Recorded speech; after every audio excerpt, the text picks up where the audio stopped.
Be me, 38, sociology professor at historically black college in Atlanta, PhD from Columbia, published author on intersectional feminism. Been teaching for 8 years, respected in academic circles. Known on campus and in the community as outspoken black feminist. Always posting on social media about black women's issues. About how black men have failed black women. About toxic masculinity in the black community. About how we need to divest from black men completely. Have a decent following online, mostly black women who agree. We call out the problems constantly, hold black men accountable. For not protecting us, not providing, not choosing us. For dating outside the race, for being colorist. For perpetuating patriarchy within our own community. Single for past 5 years, haven't had serious relationship. Tell myself it's because black men can't handle strong women. Because they're intimidated by educated, successful sisters. Because they prefer white women or more submissive types. That's the narrative I've built, what I believe. This weekend is the annual community Juneteenth celebration. Big event in our neighborhood, everyone comes out. Black-owned businesses, local artists, community organizations. Food, music, kids playing, families together. I'm there representing the college, manning a booth. Handing out information about our programs. Throughout the day, notice something I've been ignoring. Black men in the community actively avoiding me. When I try to engage them about the college, they're polite but brief. When I walk by groups of men, conversation stops. When I try to join community discussions, men find reasons to leave. At first tell myself they're just intimidated or busy, but the pattern becomes undeniable as day goes on. See my colleague Marcus, also a professor, talking with a group of men. They're laughing, engaged, clearly comfortable with him. I walk over to join the conversation. The energy immediately shifts. Men get quieter. One by one, they make excuses and drift away. Within minutes, it's just me and Marcus standing there. What was that about? I ask him. He looks uncomfortable. What do you mean? They all left when I walked up, like I had the plague. Marcus shifts his weight, clearly doesn't want to answer. Come on, Marcus, we're colleagues, be honest. He debates internally, then decides to tell me. You have a reputation in the community. What kind of reputation? The kind where brothers know to keep their distance. Feel defensive immediately. What's that supposed to mean? Look, I don't want to get into this here. No. Tell me, I want to understand. He sighs, looking around to make sure no one's listening. You're known as the sister who hates black men, who blames us for everything, who thinks we're all trash. So most brothers just avoid you entirely. The accusation is absurd, offensive. I don't hate black men. I critique problematic behavior. That's holding y'all accountable for real issues. Marcus nods slowly. That's how you see it. But from the outside, it looks like constant attacks. Like nothing we do is ever good enough. Like we're the enemy, not your partners in the struggle. Want to argue, but he's already walking away. I need to get back to my booth, think about what I said. Spend rest of the day watching the dynamics. Really observing how people interact with each other. Black men and women talking, laughing, connecting. Families together, couples holding hands, community bonding. But I'm standing alone at my booth, isolated. People take pamphlets, but don't engage with me personally. Women are friendly, but brief. Men avoid me completely. By the end of the day, feeling more alone than ever. Evening event is at the community center, live music and dancing. Decide to go, try to be more social, more open. Maybe Marcus was wrong. Maybe I'm just in my head. Walk into the center, music is playing, people are dancing. Find a seat at the bar, order a drink. Group of women I vaguely know are sitting nearby. They're laughing, talking about their relationships. One is complaining about her husband leaving socks everywhere. Another is teasing her about her man's cooking. They're laughing with affection, not malice. I walk over, try to join the conversation. Girl, men are trash, right? I say, trying to relate. The energy shifts immediately, awkward silence. One woman, Lisa, looks at me carefully. My husband's not trash, he's a good man. He works hard, takes care of his family. Another woman, Keisha, adds, same with my man. Yeah, he has flaws, but he's my partner. I love him. Feel defensive, trying to backtrack. I'm not saying your men specifically, just in general. Black men as a whole have a lot of problematic behaviors. The women exchange glances, clearly uncomfortable. I mean, all men have issues, Lisa says diplomatically. But our black men deal with a lot too. Racism, police brutality, systemic discrimination. They're out here fighting just like we are. Never thought about it that way. Always focused on what they do wrong. Keisha speaks up, voice firmer now. My man has been pulled over 6 times this year. For driving while black, for fitting a description, he comes home stressed, scared, exhausted. Last thing he needs is me telling him he's trash. The other women nod in agreement. We're supposed to be building each other up, Lisa says. Not tearing each other down, not on social media, not in front of the white folks, not anywhere. They're looking at me with something like disappointment. We've seen your posts, Keisha says quietly, about how black men ain't shit, how we should divest, how they don't protect us, don't provide, don't choose us. Feel exposed, didn't realize community was watching. I'm just speaking truth about real issues. Lisa shakes her head. You're speaking your pain and making it seem like that's every black man's reality. You're hurting the community with that narrative. The conversation ends awkwardly. They drift away, leaving me alone at the bar, drink in hand. Rest of the night, I watch and observe. Couples dancing together, supporting each other. Men being affectionate with their women, protective, present. Women being soft with their men, encouraging, loving. The dynamic I've been criticizing is actually working for them. They seem happy, connected, building together. While I'm sitting alone, bitter, isolated from community.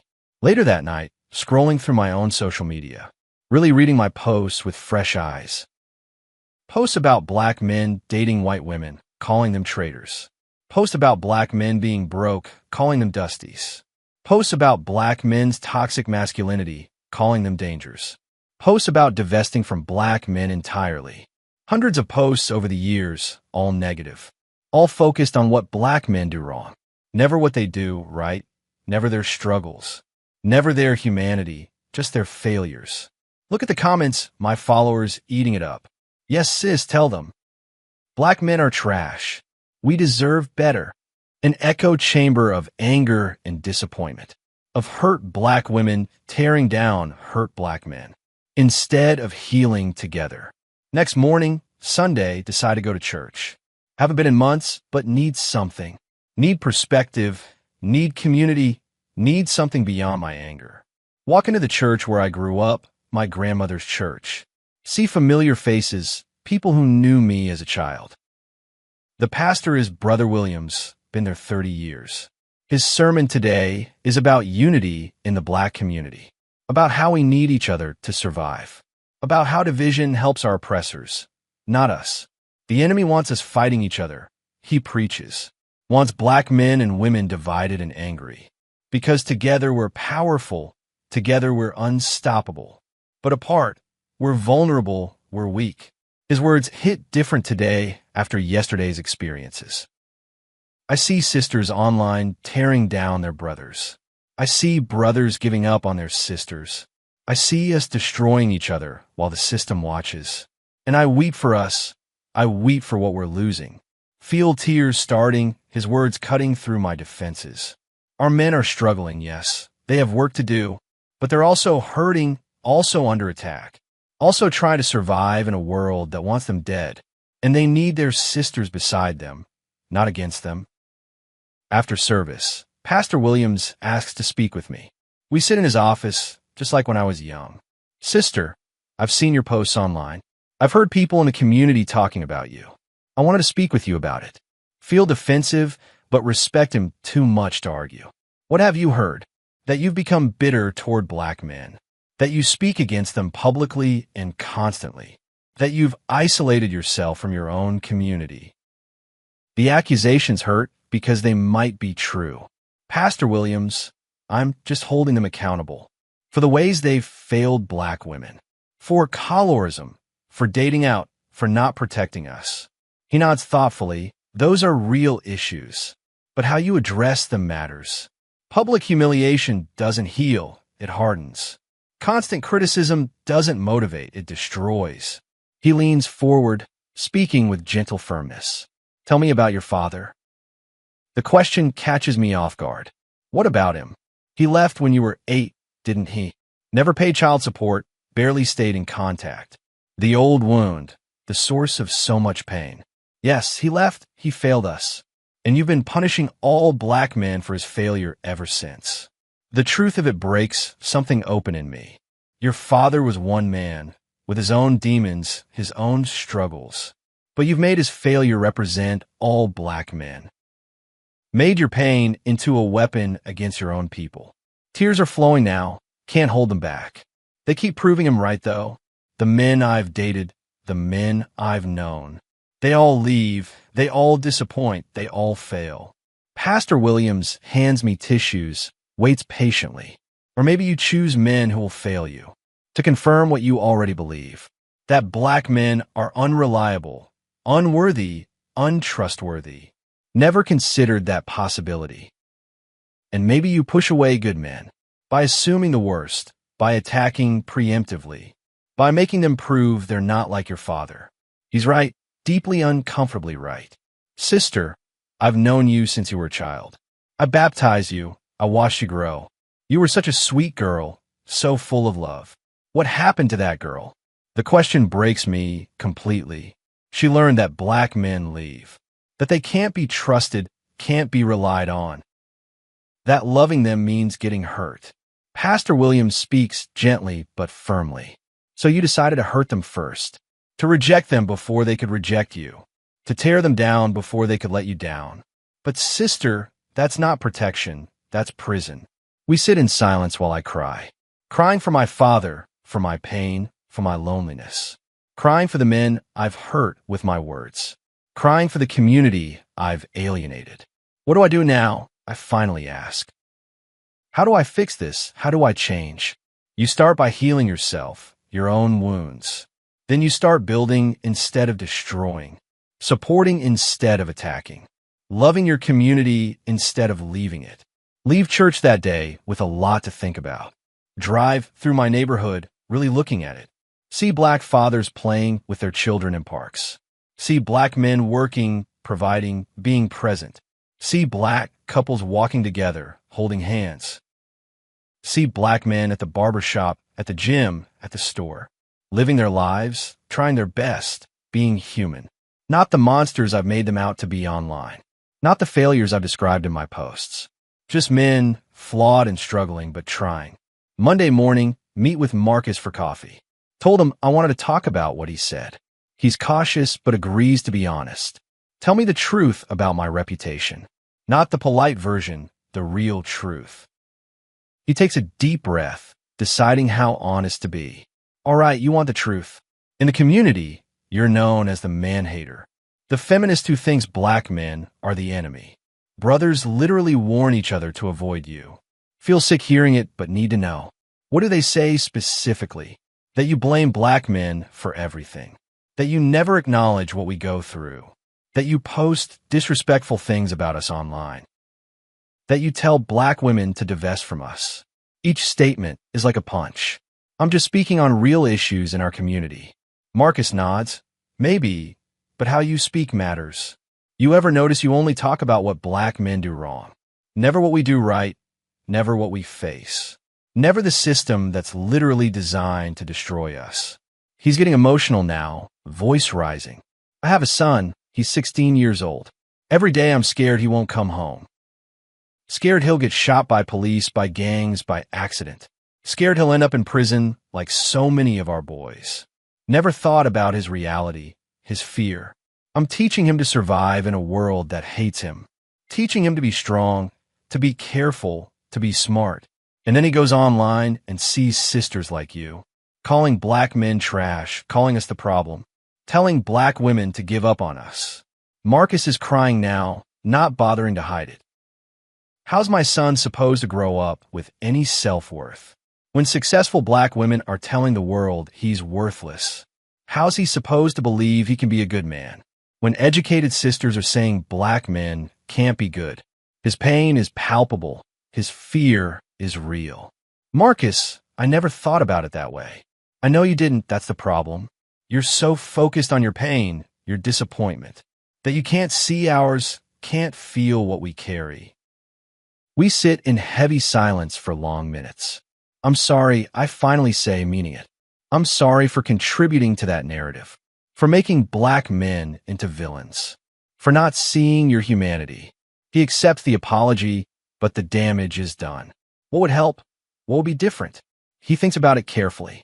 Speak about us with the same compassion you want from us. Acknowledge our struggles like you want yours acknowledged. See us as partners in the fight, not enemies in it. Remember, we're fighting the same system that oppresses you. Everything he's saying makes sense, but it means examining years of anger and pain. It means questioning the narrative I've built my identity around. Spend the next few weeks really doing the work. Going to therapy, examining my father wounds. Reading about black men's struggles, their reality. Listening to black men speak about their experiences. What I learn is devastating and enlightening. Black men are murdered by police at alarming rates. Black boys are suspended and expelled at higher rates. Black men are incarcerated at unprecedented rates. Black men face discrimination in every system.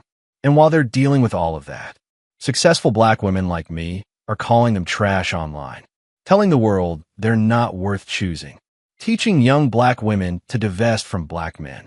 No wonder they avoid me completely. No wonder the community has turned away. I've been attacking men who are already under attack, kicking them while they're down and calling it feminism. Start slowly changing my social media presence. Delete the most hateful posts about black men. Start posting about community building instead, about supporting black men while holding them accountable, about partnership instead of division. The response is mixed. Some followers are angry. You're selling out. You're coddling black men. They don't deserve our compassion. Stay strong, sis. But some women reach out privately, grateful. I've been thinking the same thing, but scared to say it. I love black men, but felt wrong for saying so. Thank you for starting this conversation. Go back to the community center for next event. Prepared for the same avoidance and distance. But something is slightly different this time. A few men nod at me, acknowledge my presence. Lisa from the Juneteenth party actually smiles at me. Small shifts, but meaningful ones. See Marcus across the room, talking with his son. The 16-year-old he told me about, handsome young man. Walk over, nervous about the interaction. Hey Marcus, hey young brother, I'm Professor Hars. The boy is polite, respectful. Nice to meet you, ma'am. Marcus is watching me carefully, protectively. Your dad tells me you're a good student. Yes, ma'am. I'm trying to get into Morehouse. See the hope in his eyes, the potential. This is someone's son, someone's future. Not trash, not a problem to solve. Just a kid with dreams. That's wonderful. We need more brothers in college. Keep working hard. The community needs young men like you. The boy lights up, clearly not used to encouragement from women like me. Marcus catches my eye, nods slightly, appreciates the effort. After they leave, Keisha approaches me. I saw you talking to Marcus's son. That was good. That meant something. Didn't realize people were watching. I'm trying to do better, be better. We can see that the community can feel it. Just keep going, keep showing up. Over the next months, slowly rebuild my presence. At community events, at church, in the neighborhood. Not as the militant feminist who hates black men, but as a sister who's learning to love her community, who's learning to see black men as humans, as partners in struggle, not enemies in it. Still speak on real issues, still hold people accountable, but with compassion now, with understanding, with recognition that we're all fighting the same system, that black men's struggles don't negate black women's, that we can both be right, both be hurting, both be in need of healing and support. 1 year after that Juneteenth conversation with Marcus, at the next annual celebration, back in my booth. But this time, people stopped to actually talk. Men engage with me about the college programs. Women introduce me to their husbands and sons. Feel like part of the community instead of apart from it. See Pastor Williams walking by with his grandson. Sister Harris, good to see you out here. Good to be here, Pastor. Good to be included. He smiles knowingly. You included yourself. By changing your heart, by healing your wounds, by choosing community over division. His grandson is maybe 8 years old, looking up at me. Are you the professor at the college? Yes, baby, I teach there. Cool. I want to go to college when I grow up. Look at this innocent child, full of hope and potential. This is what my words could have destroyed. This black boy's belief that he could be something, that he was worth something, that he mattered. You can do anything you set your mind to. Don't let anyone tell you different. Pastor Williams beams. That's what he needs to hear. From sisters like you, from his whole community. Later that evening, sitting with the women from last year. Lisa, Keisha, and a few others, laughing together. They've slowly welcomed me back into the circle. Not all the way yet, but I'm earning it. Your posts have been different lately, Lisa says. More about building up than tearing down. Keisha adds, my husband actually follows you now. Says you're talking sense finally. Feel grateful and humble. I was hurting the community with my anger, using my pain as a weapon against my own people. The women nod, they understand. We've all been hurt by black men, Lisa says. But we've also been loved by black men. Our fathers, our brothers, our sons, our partners. They're not perfect, but they're ours. Keisha agrees, and they need us to see them. To really see them, not just their failures. To love them through their struggles. Like we want them to love us through ours. We sit together watching the celebration. Black families enjoying Juneteenth together. Black men and women building community.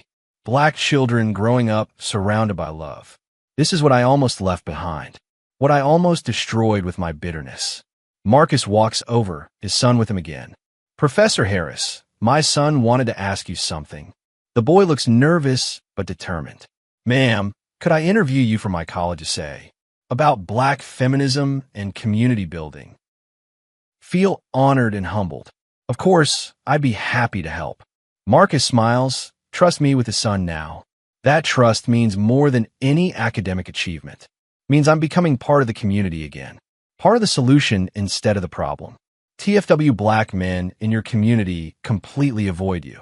TFW, you realize you have reputation as man-hater. TFW, your social media is all attacks on black men. TFW, you're told you speak about them with no compassion. TFW, you learn black men struggle with systems designed to destroy them. TFW, you've been attacking men who are already under attack. TFW, your father wounds made you hate all black men. TFW, you isolated yourself from your own community. TFW, changing your approach slowly rebuilds trust. TFW community welcomes you back as you heal. Still believe in black feminism and women's liberation. Still speak on colorism, misogyny, and real issues. Still hold black men accountable when necessary. But now do it with love and understanding, with recognition that we're in this together, that black men's struggles are part of our struggle, that we need each other to survive and thrive. That division helps our oppressors, not us. Pastor Williams was right about everything. I was making my father's failure represent all black men, was punishing the community for one man's pain, was destroying instead of building. The black men who avoided me weren't intimidated. They were protecting themselves from my attacks. They were tired of being made into villains. They were surviving in a world that already hates them, didn't need me adding to their burden.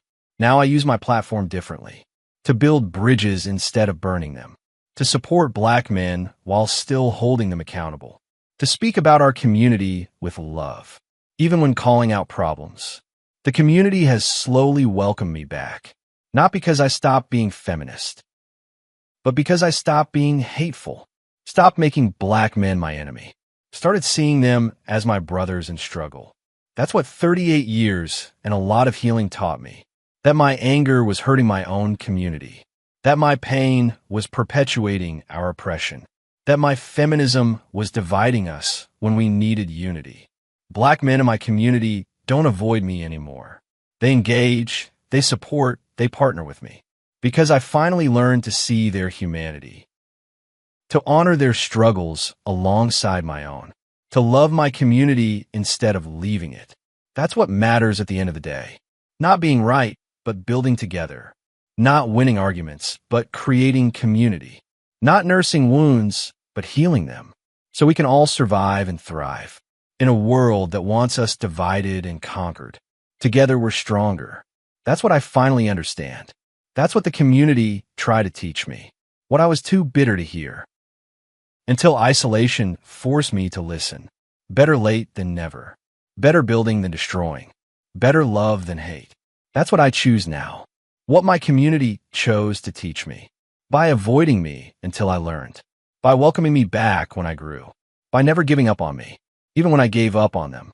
That's Black love right there. That's community right there. That's what I almost lost. What I'm grateful to have back. At 38, finally understanding. What the elders tried to tell me. What Pastor Williams preached. What Marcus showed me. What my community embodied. That we need each other. All of us, men and women. Brothers and sisters. Fighting together. Building together. Loving together. That's how we survive. That's how we thrive. That's how we win. Not divided and angry, but united and strong. That's the lesson I learned. The hard way, the painful way. But I learned it finally. And my community is better for it. And so am I.